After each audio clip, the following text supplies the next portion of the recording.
To the loving memory of my husband, Johnny Delgado. So, they asked me to lead a prayer. Gusto kong ituloy magpapasalamat in the name of the Father, the Son, and the Holy Spirit. Amen.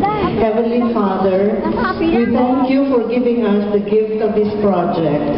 Thank you for blessing it from the first day to the last. Thank you for giving us rain when we needed it and sparing us from rain when we didn't.